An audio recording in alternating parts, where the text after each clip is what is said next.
Good evening students, my name is Ramchandra and I am a teacher for IIT JEE for the past 15 years.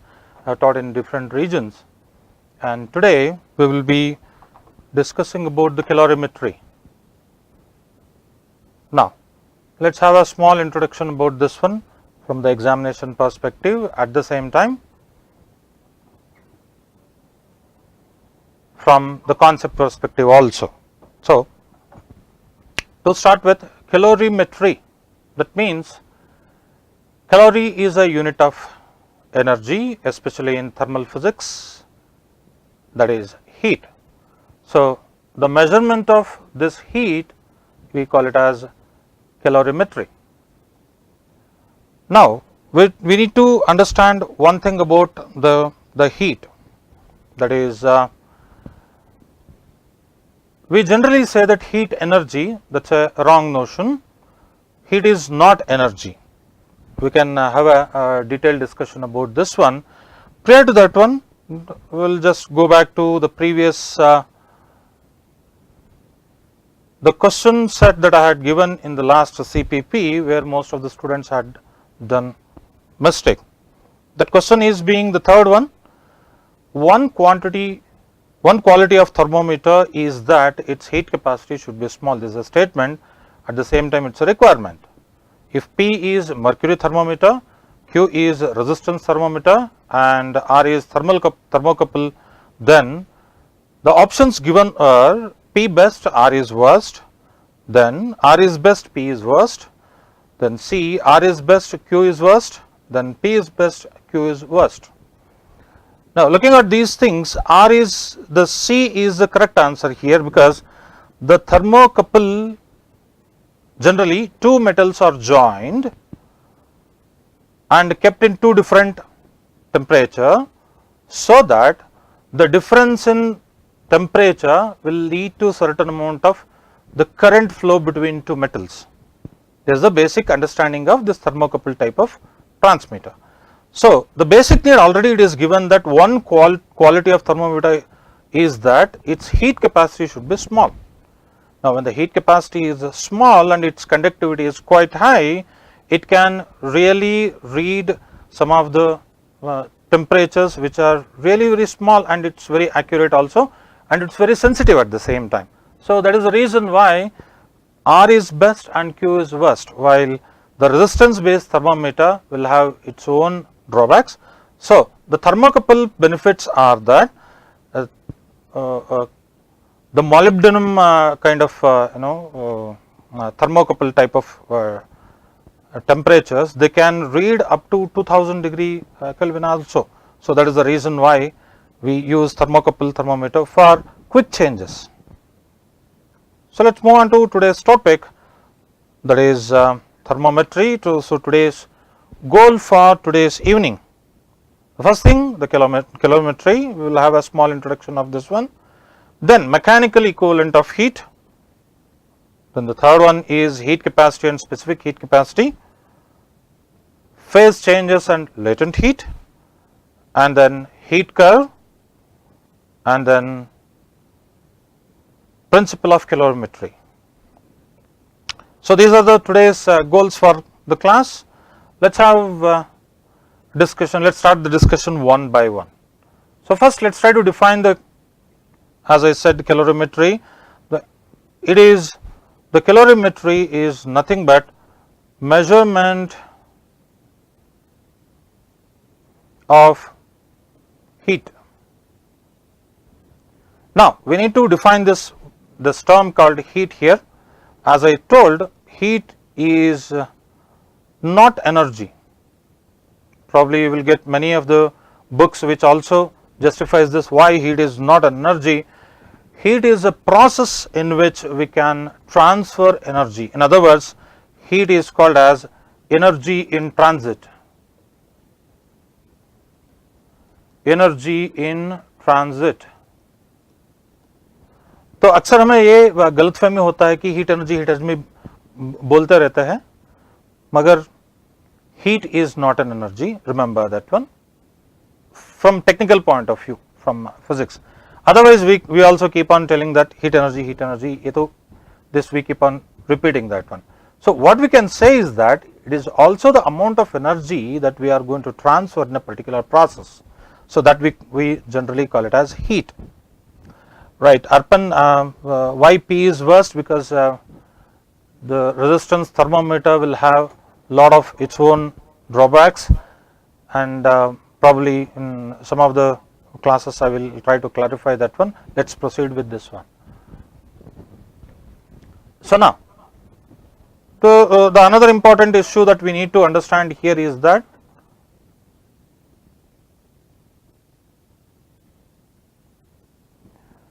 next thing is that units of heat, probably we have to discuss, we have to take care of this one. There are two units but generally that we use, one is joules, another is the calorie. So, these are the two different units that we would be able to use it in the science.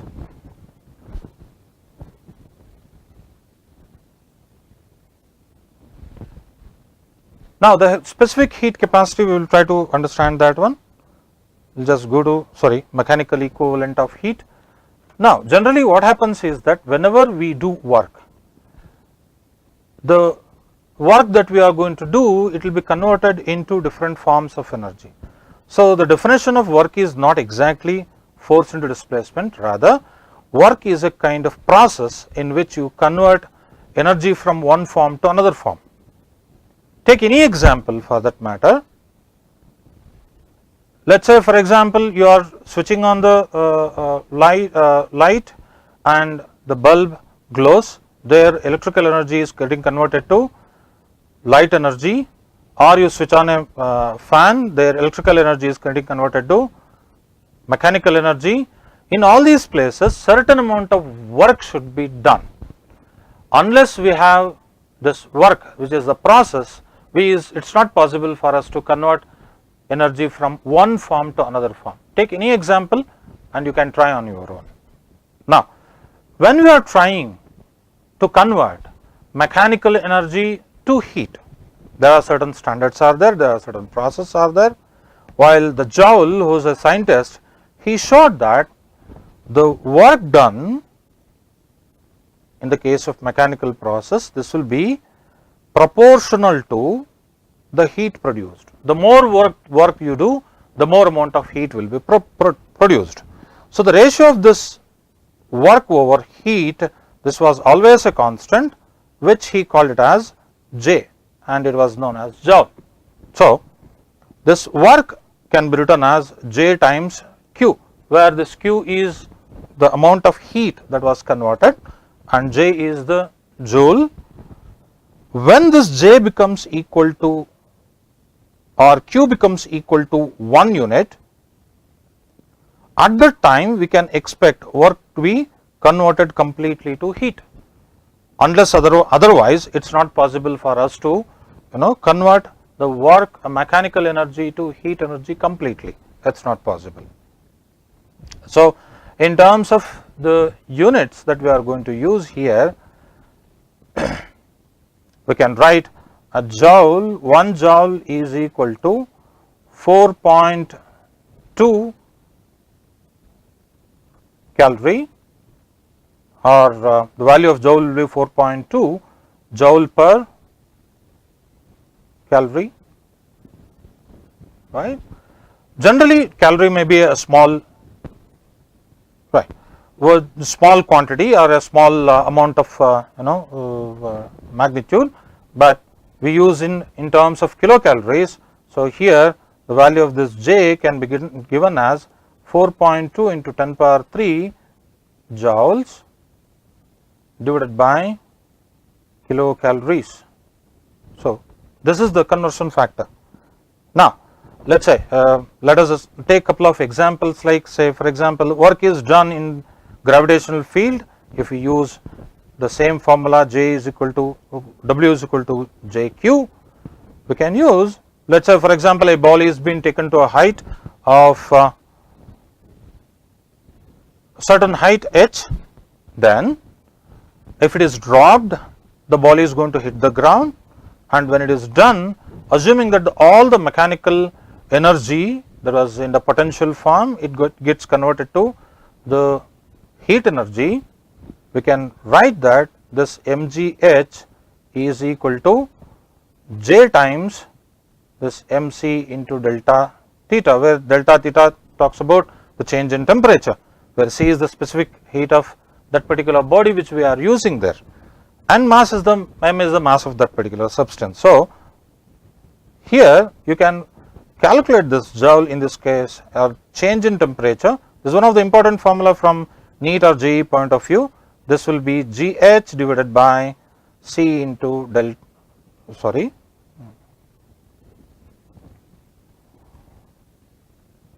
J into C. Rather, let me write here GH divided by J into C. So, this is how probably we can calculate the change in temperature. So, for that probably we can take up one small example in the next slide. So, let us say problem number 1, a 60 kg boy running at 5 meter per second falls down on the floor while playing a football and skids on his leg along the floor until he stops. How many calories of heat is generated between his leg and the floor? And what we can also calculate, what could be the temperature that rises for that particular part of the flesh. So, why your the burns and bruises, they hurt a lot, that can also be calculated. Here it is given that the mass of the boy is given, it is as 60 kg, and the velocity of him, or the speed rather we can say, is 5 meter per second. So, now the major, according to conservation of energy principle, his kinetic energy will be equal to half mv square, which could be calculated very easily, and this will get converted to the heat form. Let us calculate this one. So, this is half into 60 into 5 into 5, that is 25, this is 30 times, and the value is 750 joules. So, what is the amount of heat that is getting converted here? We can write this kinetic energy, this is equal to Q times this J.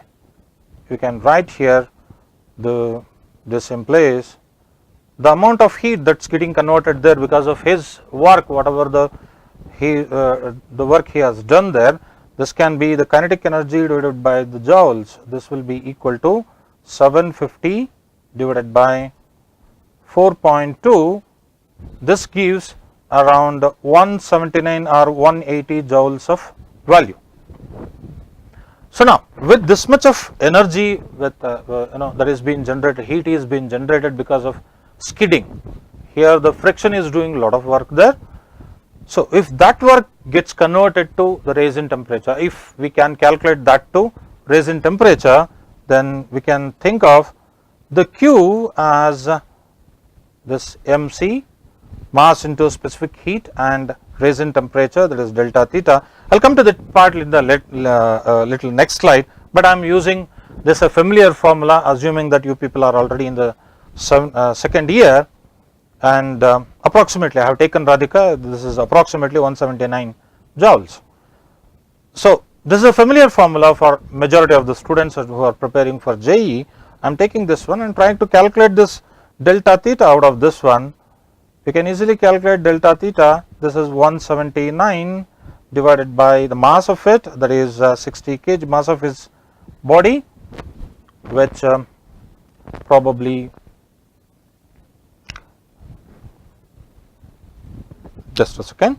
Here what one more information that we need is the density of our flesh, which is given as we can take that as rho is, this is 950 kg per meter cube. So, also we can assume the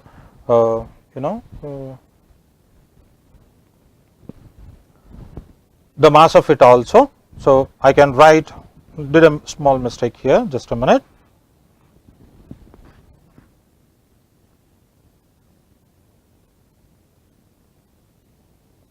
I will just erase these things and let me write a different equation with a little refined data.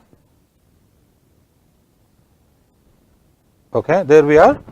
Now, assuming that the rho, the flush density is around 950 kg per meter cube and the specific heat is about 1 calorie per gram degree Celsius. This is the specific heat of the flush that is been given.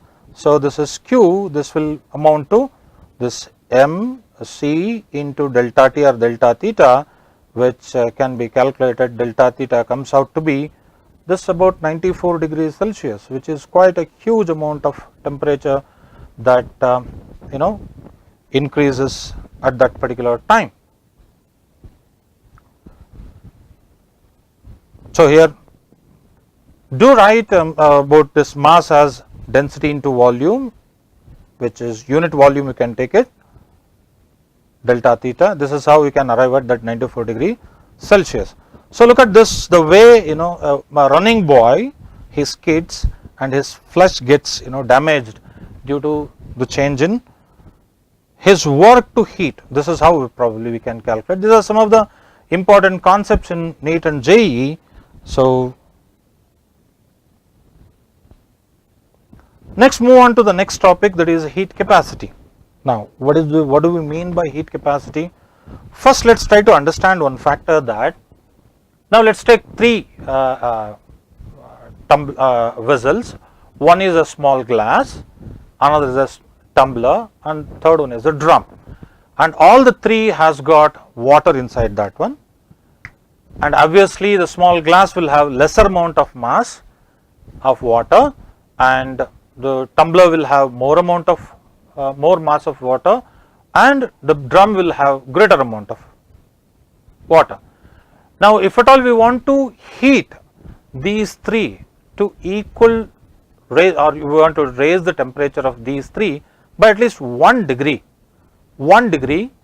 then probably what we need to understand here is that it depends on the mass. As the mass is increasing, we can see that delta Q, this raises proportionately as we are going to change the temperature of that particular body. So, this raise in temperature or proportionality constant could be removed by adding a constant called mass into not mass, this C, which calls as heat capacity. This heat cap, I am sorry, this is still we are in the heat capacity, not specific heat capacity. I will come to that one. So, Vinayak. So, this is heat capacity, which talks about how much of the energy could be transmitted, what is the amount of heat that could be stored there, which would be very vaguely that we can say, not exactly that heat could be stored there, as heat is a process of transferring energy. So, how much of the energy could be transferred from one body to from one body type of to another type of body depending on its mass. So, this C we can write it as delta Q divided by delta T.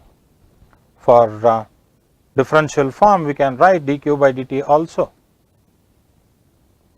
while this T is not time, here is the temperature here. Now, we know that from one type of mass or one type of body with different masses, we need different amount of heat there. In such case, we can also write an equation that transfer of heat is proportional to its mass as well, and the transfer of heat is proportional to the change in temperature as well.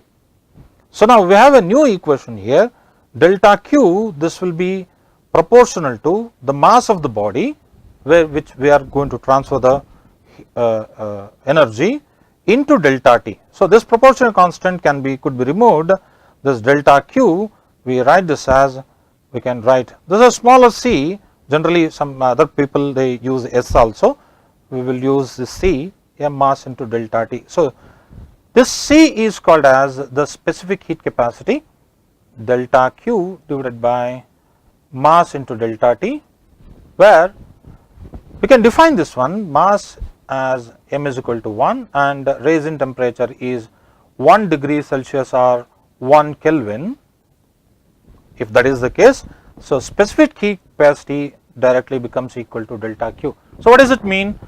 It means that it's a specific amount of heat that is being transferred to that particular body with a specific amount of mass inside that one. So that is the major the meaning of that. So when m is equal to 1, so this is a very specific 1 kg, rather 1 unit. When it is taken 1 unit, then by to raise 1 degree Celsius, the amount of heat that you are going to transfer, that we call it as specific heat capacity. So it depends on masses as well, at the same time material as well.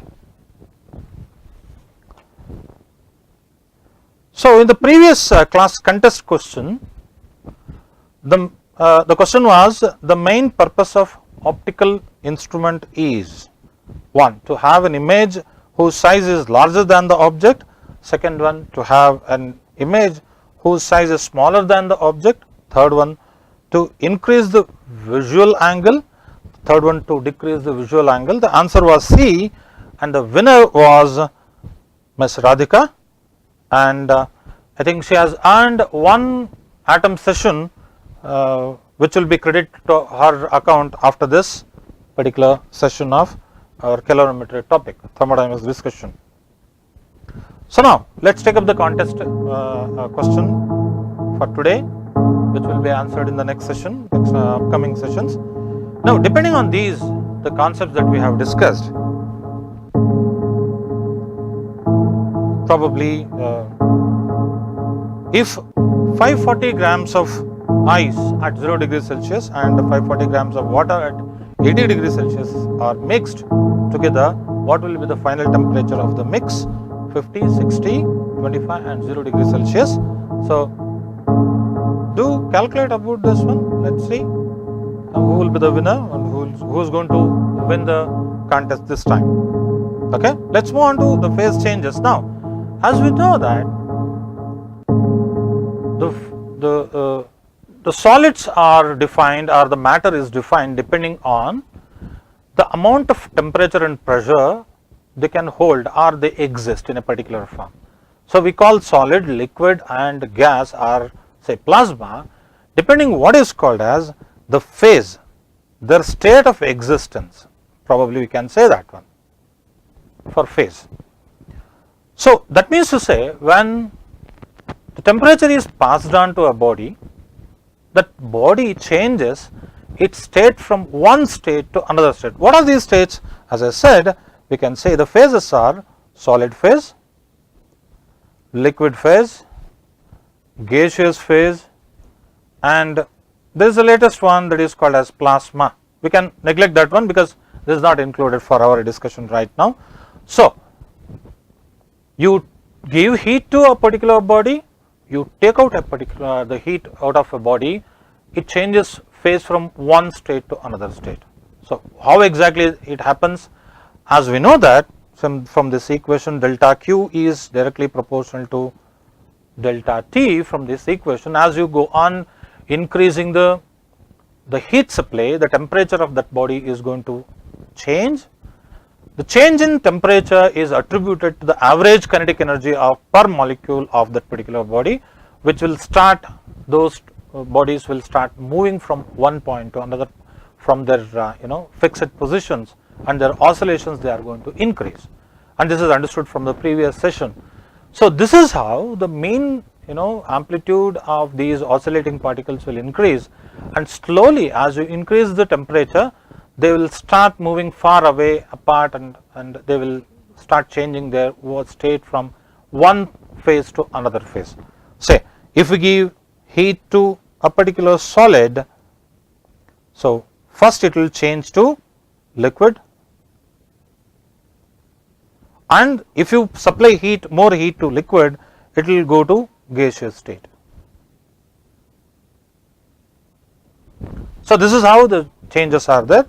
At the same time, if you take out heat from gas, it will change to liquid, and liquid to it will change to solid, and we have a specific process for all these things. When solid turns to liquid, we call it as melting.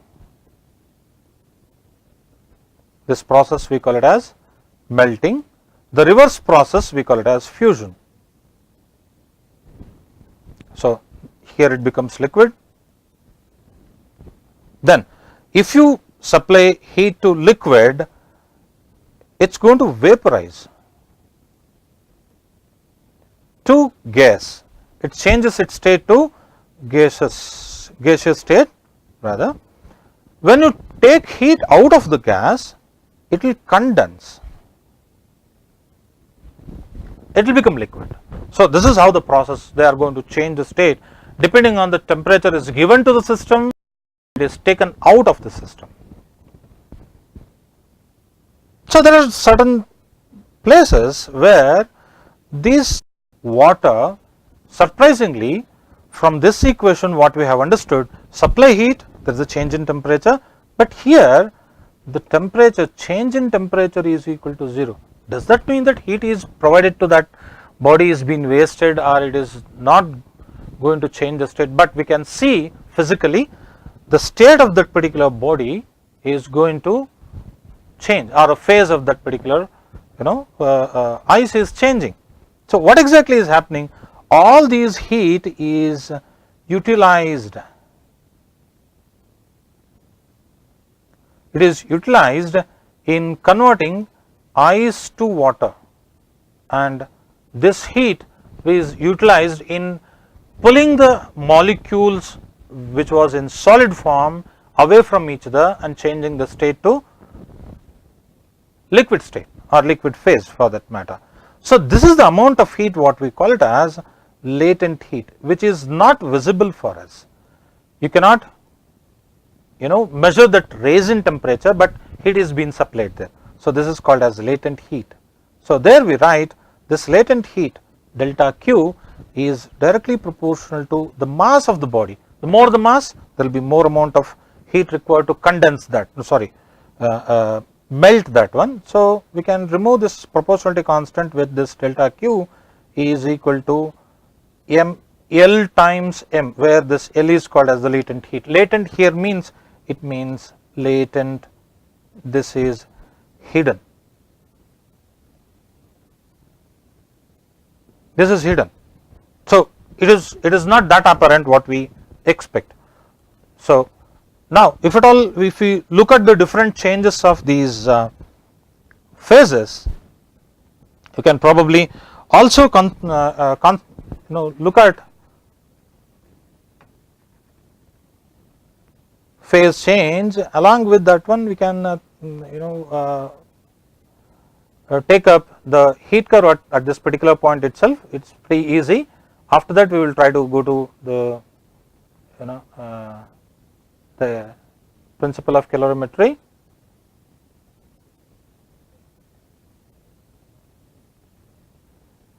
Yeah, just a minute, I am just erasing this one.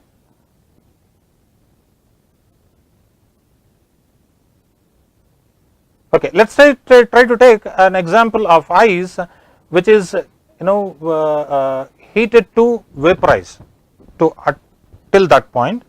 Let us take different states.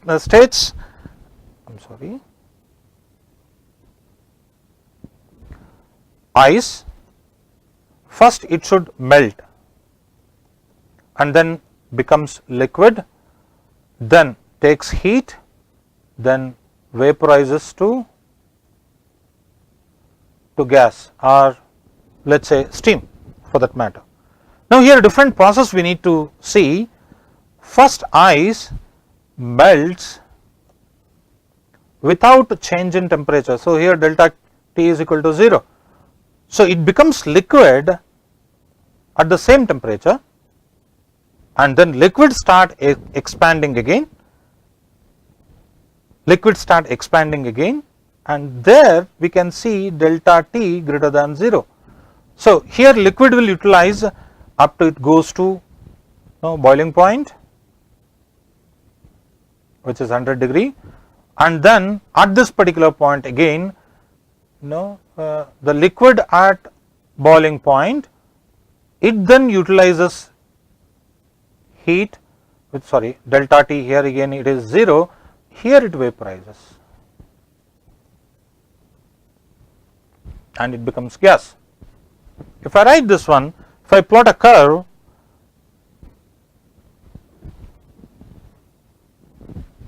the temperature here along the vertical axis and heat delta Q along this horizontal axis, we will get a curve. In the beginning it is increasing,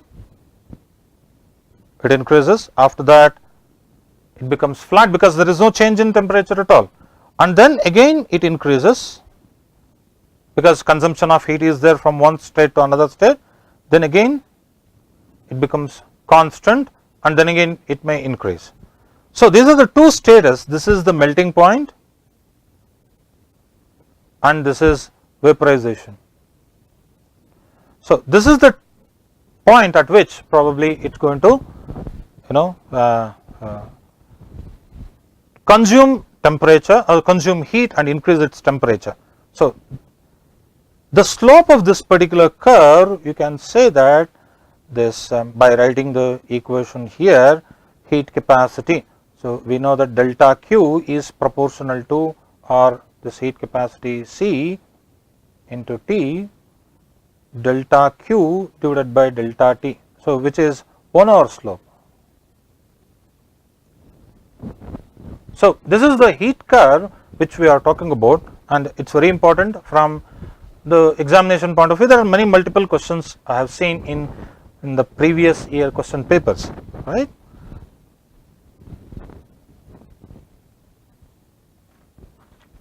Now, let us take up, say, the last point of our discussion here, the principle of calorimetry. So, as I said, calorimeter means measuring heat. Now, how do we measure heat? That is very important. How we are going to give heat, how are you going to measure, take out heat, all these things. Of course, this itself is a huge field on its own, but let us try to concentrate on this one. In an isolated system, it is very important because isolated system means no external influence. In other words, there is no exchange of heat in this isolated system.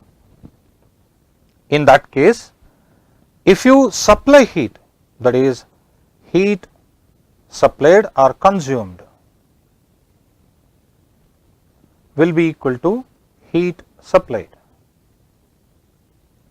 In other words, we say that heat lost is equal to heat gained. That also you can write this heat, this is lost, this is equal to heat gained. And we can write a very neat formula for this one. Let us assume that two substances are mixed and one is giving heat or one is taking heat. Let us say the best example is that take a tumbler and certain amount of water is there at particular temperature, let us call it as this T1, and I drop an ice cube here which is at a temperature, let us say T0, which is the freezing point of water, we know that. What will be the common temperature achieved after the ice melts? This kind of questions are quite general or quite common in these competitive exams, might be any state level competitive exams or otherwise also. Now, what is happening here is that ice needs, this ice, it needs heat for melting. But who is providing that heat? Water is providing that heat. So, this is supplying, this needs heat, this water is. So, ice gains heat and water loses heat. So, whatever the amount of heat the ice is going to gain, the same amount of heat will be taken away by the water. So, this is the basic idea of the principle of calorimetry. So here heat gained by the water will be exactly equal to, sorry, heat lost by the water is exactly equal to heat gained by the ice. And remember, this happens only in the isolated system. We cannot have a open system or let us say closed system. In these two cases it is not possible. I hope you people are aware of what is an open system, what is a closed system. Now mixing of if at all two substances and we are trying to get the final temperature of this one, we can write say two bodies which are having mass m1 and m2 and whose specific heat capacities are C1 and C2 respectively, and who are in now temperature theta 1 and theta 2. So in such case we can say that the mass of that particular one substance, the specific heat of it, and the change in temperature it is undergoing, delta theta should be equal to, I will write this one separately, m2 C2 into delta theta. These two are not same, it will be different. So we can expand this one m1 C1 into, this is theta 1 minus theta mix or the intermediate one is equal to m2 C2 into, this is theta mix minus theta 2. Okay. So here you can see that from this equation the theta 1 will be greater than theta mix, that is the intermediate temperature whatever the system is going to attain, and theta 2 will be less than the theta mix. So one object is going to increase the temperature, another object is going to lose the temperature. So the intermediate temperature we can write an equation, theta 1 theta mix will be in between theta and theta 2. So this is one of the important formula that we can use for the calorimetry questions. So we can write this theta mix from this equation, drawn equation for this one, write as m1 C1 theta 1 plus m2 C2 theta 2. It is a very simple algebra, I am sure you people will understand it. So this is the mix of the temperature of the mixture, the final temperature that is going to be attained by the system. So we almost come to the end of this one. We will try to solve this problem and we will try to see the temperatures of equal masses of three different liquids A, B, C at 12 degree, 19 degree and 28 degree respectively. The temperature when A, B are mixed, that is 16 degrees Celsius. When B and C are mixed, it is 23 degrees Celsius. What would be the temperature when A and C are mixed? This is the question. Probably using the calorimetry problems, concept, it is possible for us to answer this question. We can write the mass of B, since equal masses I will write just mass, specific heat as I will write it as S into the 19 degrees Celsius is the temperature of B, you can see there, and we are mixing it with C and its temperature is 28, first one is heat lost, okay, just a minute, let me be little more clear.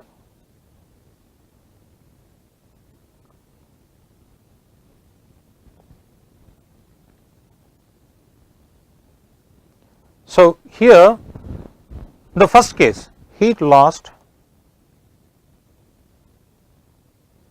by B is equal to heat lost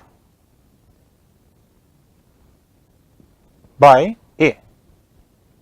So we can write here masses are same, specific heat capacity into heat of the difference in temperature is 19 minus A is 16. This is equal to final temperature, it is mix is 16, and the mass into SA, specific heat capacity of A, this is equal to 16 There is the mix temperature 12, that is the temperature of A, you can see here. Now this will give you an equation which says that 3 times SB will be equal to 4 times SA. This, let's keep it as equation number 1.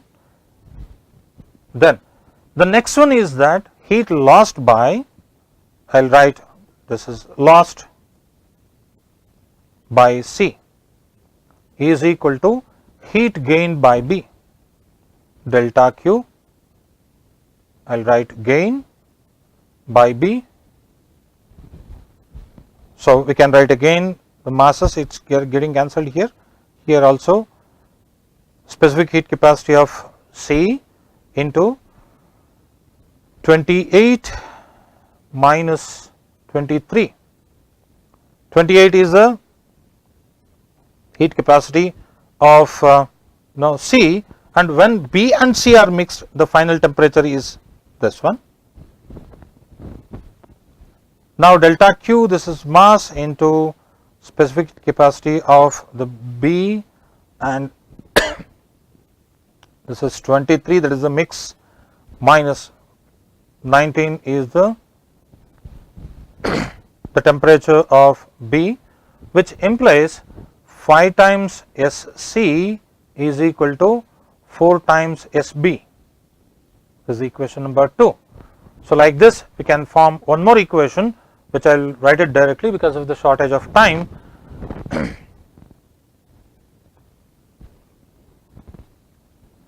So these two, equation 1 and 2, could be the mass of C, this is mass into specific heat capacity of C, that is into, this is 28 minus theta, let us keep it as the mix of temperature as theta, this is mass, this is MSSB, SA, sorry, and this is SA, this is 23 minus, I am sorry, I did a small mistake.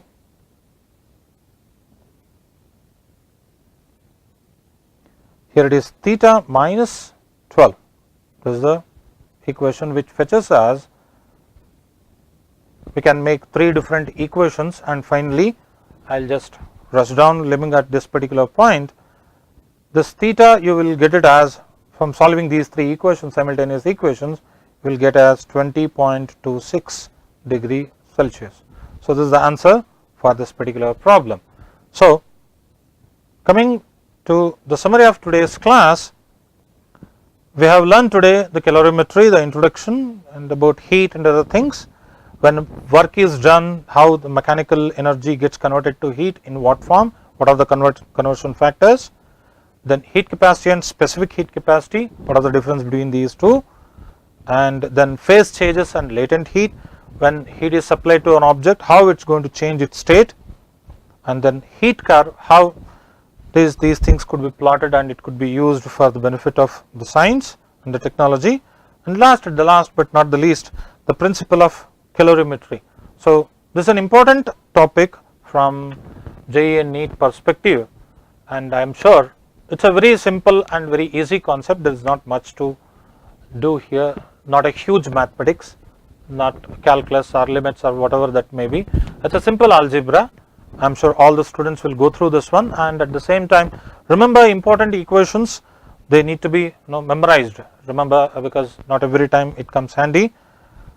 So at the end, thanks a lot for joining us here, and now it is time for the class practice pack time.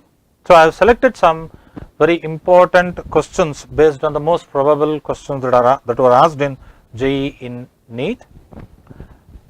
Please do attend all these questions, and probably you will get a better understanding of the concept at the same time. So passport users, start solving it immediately so that you will get the benefits as prescribed by the HashLearn. So thanks a lot, good night, have a nice time.